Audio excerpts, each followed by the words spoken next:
कैसे हो भाई लोग। लास्ट वाले एपिसोड में हमने देखा था कि वांग लिंग थंडर सेलेस्टियल के टेंपल का एक मैसेंजर होने की आइडेंटिटी को यूज करके वन फैमिली से सेलेस्टियल एक्सेशन फ्रूट्स को ले लेता है। और अब आगे ऑल 11 स्टार सिस्टम के नॉर्थर्न डोमेन में 5 मेजर प्लैनेट्स हैं जिनके अंदर बहुत सारे कल्टीवेशन प्लैनेट्स और कल्टीवेशन फैमिलीज आते हैं। वांग लिंग थंडर बीस्ट पर बैठकर सीधा कियान फैमिली की तरफ निकल पड़ता है। उधर कियान फैमिली के सेकंड स्टेप के कल्टीवेटर बहुत पहले ही क्लोज डोर कल्टीवेशन में जा चुके थे, तो इस वक्त फैमिली का सारा कंट्रोल और मैनेजमेंट कियान क्यूजी के हाथों में था। जैसे ही वांगलिन प्लेनेट 1000 इल्यूजन पर एंटर करता है, कियान क्यूजी उसे तुरंत नोटिस कर लेता है और भाई साहब वांगलिन को थंडर बीच पर आते देखकर कियान क्यूजी को पूरा विश्वास हो जाता है कि वन फैमिली के एंसेस्टर ने जो कहा था वो झूठ था। ये बंदा बिना किसी डाउट के थंडर सेलेस्टियल टेंपल का एक मैसेंजर है। कियान क्यूजी के तो ये सोचकर ही पसीने छूट जाते हैं कि 70 साल पहले जो इस बंदे ने वन फैमिली के एंसेस्टर के खिलाफ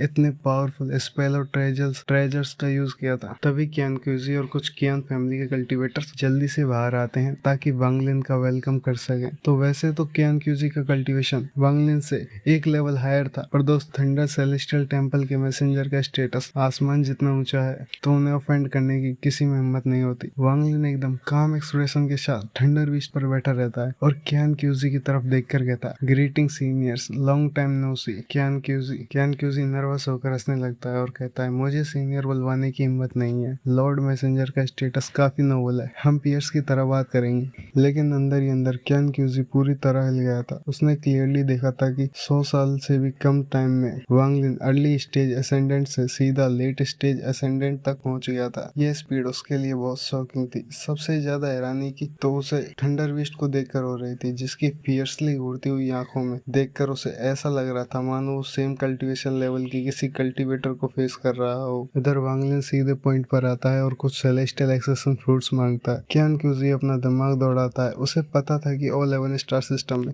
एक फैमिली को सरवाइव करने के लिए एक मैसेंजर पर रिलाय करना ही पड़ता है। वो सोचता है कि इस बंदे की करंट कल्टीवेशन भले ही थोड़ी कम है, पर इसका फ्यूचर पोटेंशियल इनफाइनाइट है, तो एक बड़ा वेट खेलने का यही सही समय है। पर अपनी सेफ्टी के लिए कियान क्यूजी हम्बली रिक्वेस्ट करता है कि वांगलिन, क्या आप मुझे अपना सेलेस्टियल टेंपल टोकन दिखा सकते हैं। वांगलिन बिना टाइम वेस्ट किए कोल्डली अपने बैग ऑफ होल्डिंग पर टैप करता है, जिसमें से थंडर डाउस्ट का जेट टोकन उड़कर बाहर आता है। टोकन बाहर आते ही उसमें से थंडर बिखर कर निकलने लगती है। टोकन देखकर कियान क्यूजी के सारे डाउट्स क्लियर हो जाते हैं और वो एक्सट्रीम रेस्पेक्ट के साथ ऑफर करता है कि जब वांगलिन यिन और यांग स्टेज पर पहुंचेगा तो कियान फैमिली उनकी सबऑर्डिनेट फैमिली बन जाएगी। लेकिन वांगलिन इतना बड़ा रिस्क नहीं लेना चाहता था। उसने स्मूथली इस ऑफर को फ्यूचर के लिए पोस्टपोन कर दिया और सीधा अपने हिस्सा यानी हाफ ऑफ कियान फैमिली सेलेस्टियल एक्सेशन फ्रूट्स लेकर वहां से निकल गया। उसी समय से लेकर अगले कुछ महीनों तक वांगलिन ने अपने थंडर सेलेस्टियल टेंपल मैसेंजर का टैग यूज करके पूरे नॉर्थर्न डोमेन में धूम मचा दी। वो हर छोटे बड़े कल्टीवेशन प्लेनेट पर गया और उस जगह से सेलेस्टियल एक्सेशन फ्रूट्स का हिस्सा कलेक्ट किया, यानी कि सीधा सीधा बोलूं तो वो हफ्ता वसूल रहा था। कई छोटी फैमिलीज ने उसका सबऑर्डिनेट बनने की रिक्वेस्ट भी की, पर वांगलिन का दिमाग क्लियर था। वो जानता था कि अगर उसकी फेक आइडेंटिटी एक्सपोज हुई तो इनोसेंट फैमिलीज खतरे में आ सकती हैं, इसलिए उसने सबको मना कर दिया। अब जब उसके पास जरूरत से कहीं ज्यादा सेलेस्टियल एक्सेशन फ्रूट्स इकट्ठा हो गए थे, तो आधा साल बीतने के बाद वांगलिन अपने थंडर बीस्ट के साथ एक थंडर रे फॉर्म करके प्लेनेट यूजिया की तरफ निकल पड़ता है। सफर के दौरान वो पुराने ओल्ड मैन के एस्केप स्पेल को मेमोराइज करता है जो उसने अपने 1 बिलियन सोल फ्लैग से निकाला था। उसकी उम्मीद बढ़ने लगती है कि अगर ये ट्रिप सक्सेसफुल रही तो उसके हेवन डिफाइंग बीड का मेटल एलिमेंट पूरी तरह कंप्लीट हो जाएगा और वो उसका रियल ओनर बन पाएगा। आधा महीना और बीतने पर आखिरकार प्लेनेट यूजिया का मिस्टीरियस फॉग वांगलिन को आंखों के सामने दिखाई देता है। पर इस बार एक ट्विस्ट था। ये फॉग लास्ट टाइम के कंपैरिजन में काफी ज्यादा थिक और डेंस था। जैसे ही थंडर का वर्ल्ड प्लेनेट के करीब आता है, लाउड रंबलिंग की साउंड आने लगती है। वांगलिन की आंखें नैरो हो जाती हैं और एक मोमेंट का वेट किए बिना वो उस थिक घने फॉग के अंदर चार्ज कर देता है। तभी उस डरावने फॉग के अंदर से दहाड़ने की आवाज आने लगती है। उन आवाजों को सुनकर वांगलिन की आंखों में एक इंटेंस चमक आ जाती है। इधर प्लेनेट यूजिया का फॉग इतना घना था कि वांगलिन का डिवाइन सेंस ज्यादा दूर तक स्प्रेड नहीं हो पा रहा था। थंडर बीस्ट जोर से दहाड़ता है और अपने बॉडी पर थंडर कवर करके सीधा फॉग के अंदर चार्ज कर जाता है। वांगलिन अपना दिमाग लगाता है और रास्ता क्लियर करने के लिए अपनी 7 स्टार स्वॉर्ड फॉर्मेशन को बाहर निकाल कर रैपिडली रोटेट करता है। वो लोग धीरे धीरे और संभाल कर आगे बढ़ रहे थे, पर जब सरफेस से करीब 1000 फीट की डिस्टेंस बची थी तभी वांग लिन के दिल में एक अजीब सा खतरा का एहसास हुआ था।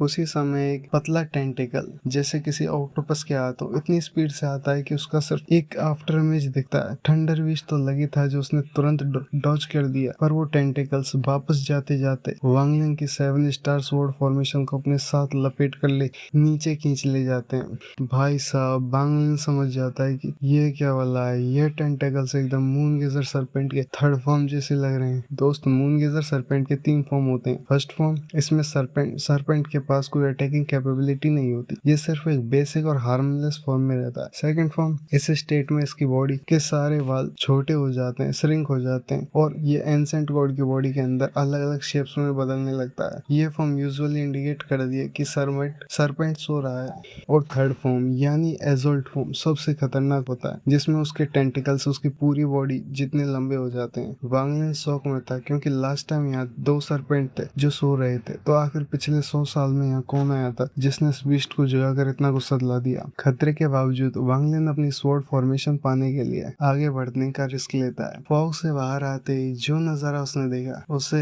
उसके होश उड़ गए। पूरी जमीन पर पेड़ पौधों की जगह डार्क रेड कलर के लंबे लंबे टेंटिकल्स लहरा रहे थे, जिनसे एक मिस्टीरियस पावर निकल रही थी। तब एक टेंटिकल अचानक से ऊपर से अटैक कर देता है और वांग लिन की स्पीड इतनी तेज थी कि वो टेलीपोर्ट कर जाता है और टेंटिकल सिर्फ उसके आफ्टर में से टकरा कर निकल जाते हैं। वांग लिन को पता था कि मून गेजर सरपेंट के सेंसिटिव स्पॉट उन टेंटिकल्स की रूट हैं, तो वो अपने सेलेस्टियल एक्सेशन फोर्स को निकालता है और उन्हें क्रश करके रेड मिस्ट में रिफाइन कर देता है और उन टेंटिकल्स के ऊपर छोड़ देता है। जैसे ही टेंटिकल्स इस रेड मिस्ट को एब्जॉर्ब करते हैं, वो डार्क रेड कलर से क्रिम्सन रेड कलर के हो जाते हैं और उनकी स्पीड स्लो हो जाती है, बिल्कुल वैसे ही जैसे कोई इंसान नशे में धुत हो जाए। इसी मौके का फायदा उठाकर वांग लिन चुपचाप जड़ों पर फ्रूट का जूस सील करने लगता है। पर वह स्टोरी में ट्विस्ट तो आने बाकी था। जब मून गेजर सरपेंट की बॉडी में टॉक्सिन्स स्पेल यानी बाहर निकलने लगते हैं, बिल्कुल एक नॉर्मल इंसान की टॉयलेट यूज करने जैसा नजारा था, तो आसमान में बैठा थंडर बीस्ट इस सब को देखकर बड़ा डिस्गस्ट यानी वाहियात फील करता है और बेवकूफ थंडर बीस्ट जमीन की तरफ चार्ज कर देता है। उसकी बॉडी से थंडर शूट करता है और बहुत जोर से दहाड़ता है। वांग लिन पीछे मुड़कर चिल्लाता है, डैम बीस्ट जल्दी वापस आ, पर तब तक देर हो चुकी थी। मून गेजर सरपेंट का थर्ड फॉर्म साउंड को लेकर एक्सट्रीमली सेंसिटिव होता है। जमीन अचानक से कांपने लगती है जैसे पूरा प्लेनेट जिंदा हो गया हो।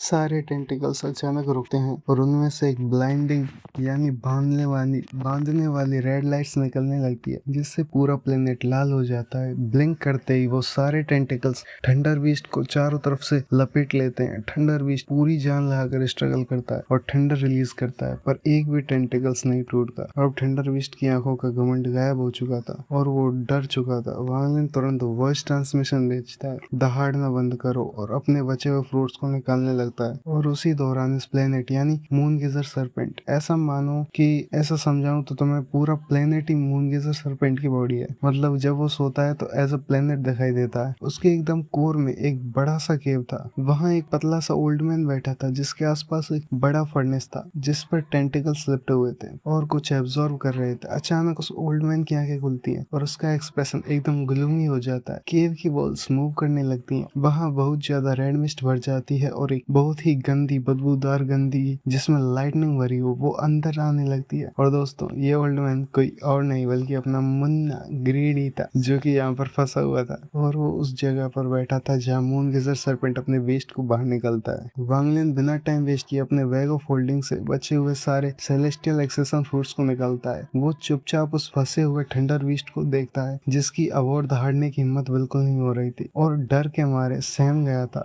वांग लिन उन फ्रूट्स को क्रश करके जूस निकालता है और अपनी ओरिजिन एनर्जी से रिफाइन करके रेड मिस्ट बनाकर सीधा उस ट्रैप्ड बीस्ट के ऊपर डाल देता है। जैसे ही वो मिस्ट डिफ्यूज होती है, टेंटिकल्स का कलर थोड़ा बदलने लगता है और उनकी पकड़ थोड़ी सी ढीली पड़ जाती है। इसी मौके का फायदा उठाकर थंडर बीस्ट अपने आप को थंडर में कवर करता है, अपनी जाइंट बॉडी को श्रिंक करके वापस एक वॉर चैरियट में बदल लेता है और बाहर निकल आता है। वांग लिन तुरंत अपना लेफ्ट हाथ आगे बढ़ाता है और उस गॉड स्लिंग वॉर चैरियट को अपने बैग में रख लेता है। भाई, थंडर बीस्ट की तो हालत खराब हो गई थी इस बार। उसके बाद के कुछ दिनों में वांग लिन बचे हुए जूस का यूज करके प्लेनेट के करीब 70 to 80% टेंटिकल्स को सील कर देता है। अब उसके सारे फ्रूट्स खत्म हो चुके थे, पर वो फ्रूट्स वापस लेने के बजाय वो रिस्क लेकर सीधा जमीन के अंदर यानी मून गेजर सर्पेंट की बॉडी में जाने का डिसीजन लेता है। जमीन के अंदर जाते हुए उसे एक चिपचिपा लिक्विड मिलता है जिसे कुछ सेलेस्टियल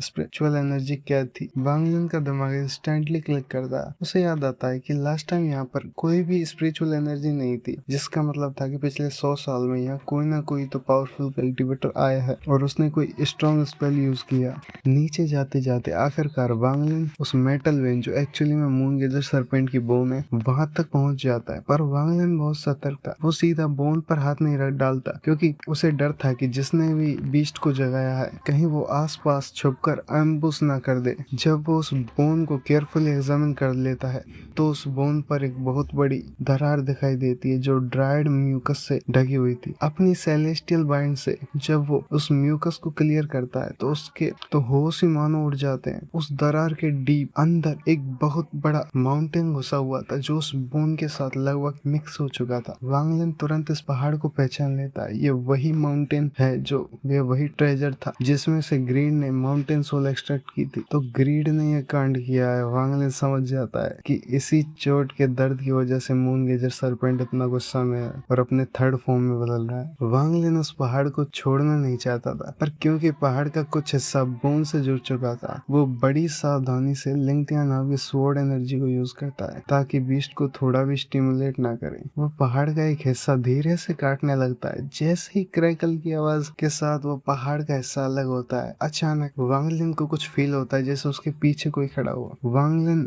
माउंट उसको टुकड़े को अपने बैग ऑफ होल्डिंग में रखता है और पीछे अपनी लेफ्ट फिंगर को करता है और बोलता है स्टॉप, यानी वांग लिन स्टॉप स्पेल यूज करता है। साथ ही वो एक ओल्ड मैन वाला एस्केप स्पेल यूज करता है और जमीन के अंदर एक रॉकेट की तरह फरार हो जाता है। जब वो भागते हुए थोड़ा दूर पहुंचकर अपना डिवाइन सेंस फैलाता है तो वांग लिन देखता है कि स्टॉप स्पेल के असर में एक छोटा मून गेजर सर्पेंट फंसा हुआ है। हालांकि ये छोटा है पर फिर भी इसकी बॉडी 100 फीट तक जमीन के बाहर थी और बाकी जमीन के अंदर बीस्ट की आंखें खून की तरह लाल थी और भयानक तरीके से वो दहाड़ मार रहा था। इसको देखकर वांग लिन की फट चुकी थी। तो गाइस आज के लिए बस इतना ही, मिलते हैं नेक्स्ट वीडियो में। और ये आपको कैसा लगा, आपको अच्छा लगा हो तो प्लीज लाइक कमेंट जरूर कर देना।